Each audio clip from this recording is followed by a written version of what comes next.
A wild finish to what's been a truly remarkable tournament. Yes! Yes! Done! The most tries, the most red cards, and quite potentially the most talking points too. Guinness Six Nations, you've been a wonderful friend over the last couple of months. And of course, we'll have all the major talking points on this week's episode of The Wrap from the home of rugby, Twickenham! I'm back, baby! Da-dum, da-dum. Yes! Coming up, Bryan Habana drops in to talk Lions Tour as well as world rankings shake-up. I'd have them above Ireland. Above Ireland. And in Challenge Ugo, I see if I can make the basketball chip shot.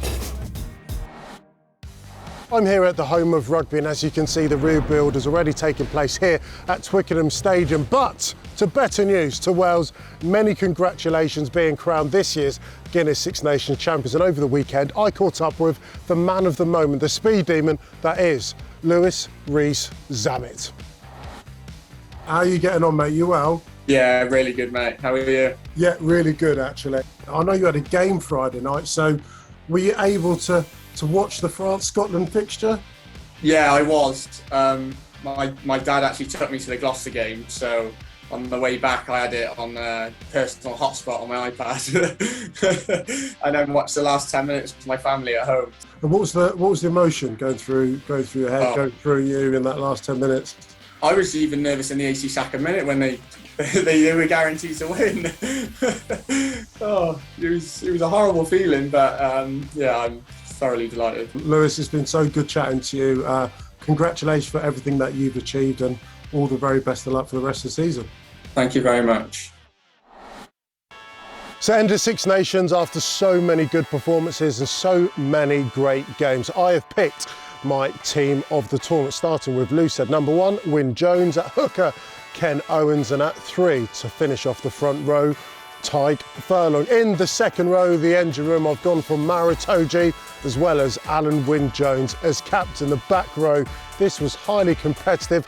Ty Byrne at Blighty flanker at 7, Hamish Watson, and at 8, Charles Olivier. There's a bit of a French feel to this back line. To start with 9, Antoine Dupont, at 10, Mathieu Jalibert, at 12, Gael Fickou. Alongside him, I've gone for Robbie Henshaw, and the back 3 is full of wheels, full of finishing potential. Anthony Watson on the left wing, Louis Rees-Zammit on the right wing, and Stuart Hogg at fullback. Last week, I got in touch with you guys and girls to give me your nominations for this season's MVP. And of course, you've spoken, and this is what you've had to say. Starting with Denise McCarthy, made it very simple. It's got to be Henshaw or Byrne. Felix Davis says, Henshaw, easy for me, single-handedly beat England in my opinion, really laid pressure for the team in attack and defence. Sard, he says, why does no one talk about Gael Fickou when talking about the Guinness Six Nations player of the tournament? He is just so consistent. He is absolutely amazing. Hill, love watching Ugo Monye in this. Thank you very much. Never change. Dupont has to be my MVP, and he wasn't alone. Pierre Baldegg, Luke McCabe, Mathieu all had the same opinion. Antoine Dupont coming in at an overall 66% of all of the comments. So there he is. They're not alone, because I think the same as well. Not only do I think Antoine Dupont is the best player in the Guinness Six Nations, I also think he's the best player in the world. Anyway, name someone better, get involved in the conversation, agree, disagree, just be kind and leave your comments in the section below. So in other news this week, we had confirmation that the British Irish Lions Tour is going ahead as planned in South Africa, and fingers crossed with some fans too, and great news needs a great face. So I am thrilled to be joined by the World Cup winner, that's Bryan Habana. Bryan, great to see you. How are you getting on? Good, I am well. In corporate gear, unlike yourself. I've been in the office since 8:30 this morning. Well, actually 8, but we only started at 8:30. But good, how are you? Massive news this week with the Lions Tour going ahead in South Africa. I mean, what does that mean for you? How excited are you? I think extremely excited that a line was drawn in the sand. I think there's a lot of people, but I think there's still a lot of uncertainty around exactly what that means. South Africa is still very far behind from a actual return to play type of protocol for fans in stadia. Our vaccine rollout's not that good. So a lot of uncertainty, but with that, an incredible amount of excitement that we do now have a line in the sand. Yeah, I mean, 12 years ago, we were both fortunate enough to be involved in it. And how do you see the swing? Who's holding the power if you had to make an early prediction right now? Yeah, well, given the fact that, you know, all the Northern Hemisphere teams have been playing rugby for the last 6 or so months, South Africa haven't played any rugby since the 2nd of November 2019 as a team, which is is not easy. You know, I think, you know, the Northern Hemisphere boys probably have a little bit on the Springboks at the moment.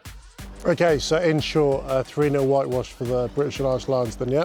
Okay, Bryan, the Guinness Six Nations is finally done and dusted with Wales becoming the champions. And it got us thinking, hypothetically, we know the world rankings hasn't changed enormously, but from what you've seen in the Northern Hemisphere, where would you rank some of our Northern Hemisphere sides in the current world rankings? I think, you know, Scotland, Wales and France did themselves some enormous favours through the course of the Six Nations, the Guinness Six Nations.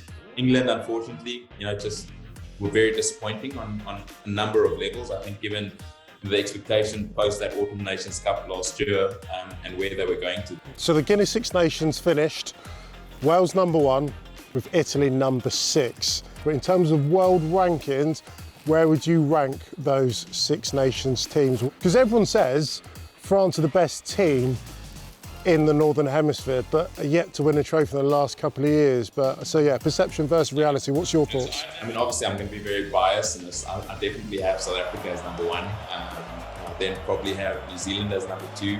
Okay. Although I think, you know, how France have played, you know, through the Autumn Nations Cup and through the Six Nations, I'd have them just ahead of Wales in the rankings globally. Okay, so 3.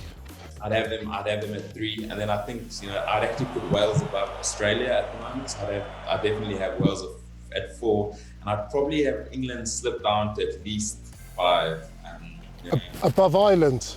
Above Ireland. I mean, they've come into the competition having won the Autumn Nations Cup, you know, having played in a Rugby World Cup final, so, and having won the Six Nations last year. So I'd have them above Ireland, even though Ireland did beat them. So.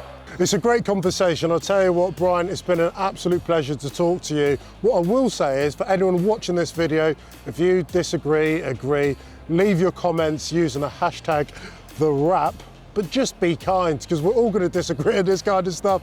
Be kind, but Bryan, as ever, thank you so much. Keep safe, Ugs. Chat soon.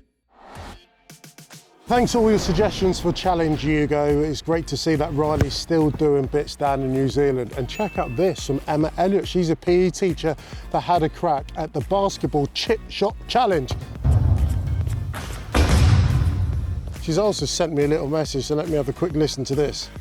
Ugo, I've seen you kicking. I don't think you've got what it takes. What? I challenge you to take on one of my after-school challenges. Well, firstly, slightly aggressive, doubting me straight off the bat, but okay, if you're calling me out, I'm going to give it a crack. I'll show you, Emma. I'll show you. So, Emma, you've called me out, you set me a challenge. Thank you very much. As you can see, basketball net.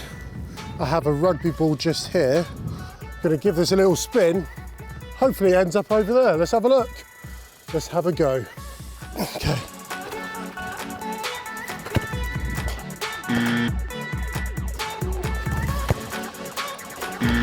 Done. Oh.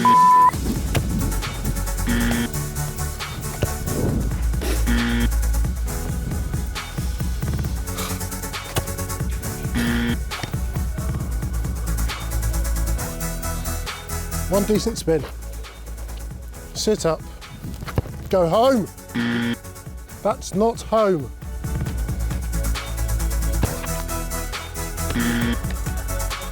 Pathetic, pathetic. There must be someone out there that can do it, so have a go, get down to your local hoop, take your rugby ball and film it. Tag me at Ugo Monye as well as World Rugby, and good luck. That's all we've got time for on this week's episode of The Wrap. Keep your challenges coming and don't forget to like, subscribe and click the bell to get the notification. We'll see you next week. Have it.